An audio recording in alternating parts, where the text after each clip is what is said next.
কলিদার ভাইয়েরা যারা মালয়েশিয়ার আপডেটের জন্য অপেক্ষায় আছেন, তো তাদেরকে আজকের এই নতুন আপডেট। যারা মালয়েশিয়াতে আসতে আগ্রহী, তো মালয়েশিয়া মন্ত্রিসভার মধ্যে যে একটা মিটিং হয়েছে, যে এই মিটিংয়ের মধ্যে তারা আলোচনা করছে পূর্বের যে সফটওয়্যার ছিল বা ওয়েবসাইট ছিল, ওই ওয়েবসাইটের মাধ্যমে তারা মানুষ নিবে না। এটা অনেকেই আপত্তি জানাইছে, অনেক মন্ত্রী এটা নিয়ে অনেক আপত্তি জানাইছে। তো ওইটা তারা বাতিল করে দিছে।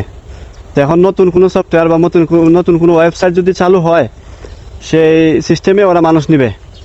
তো যতদিন পর্যন্ত এই নতুন সফটওয়্যার বা ওয়েবসাইট চালু হয় নাই, ততদিন পর্যন্ত এই কলিং ভিসা স্থগিত ঘোষণা করছে। তো আপনারা আরও অপেক্ষা করেন। তো বাংলাদেশে দেখতেছি অনেকেই আছে মানে মেডিকেল করে লাইতেছে, অলরেডি পাসপোর্ট জমা দিয়ে দিছে, টাকা পয়সা জমা দিয়ে দিছে, অনেক প্রলোভন দেখিয়ে, অনেক লোভ লালসা দেখিয়ে অনেকের কাছ থেকে অনেক টাকাও হাতিয়ে নিয়ে আনিছে। যে মেডিকেল চালু হয়ে গেছে, ভিসার কাজ চালু হয়ে গেছে, আপনারা তাড়াতাড়ি টাকা দেন। যারা তাড়াতাড়ি টাকা দিবেন তাদের কাজ তাড়াতাড়ি হবে। এইসব বুজুং বাজুং কথার মধ্যে আপনারা যাবেন না, এইসব কথা বিশ্বাস করবেন না। ভালোভাবে যাচাই বাছাই করেন। অনেক অনলাইন প্ল্যাটফর্ম আছে আর অনেকেই ভিডিও তৈরি করে, এগুলা একটু দেখে যাচাই বাছাই করবেন। ধন্যবাদ।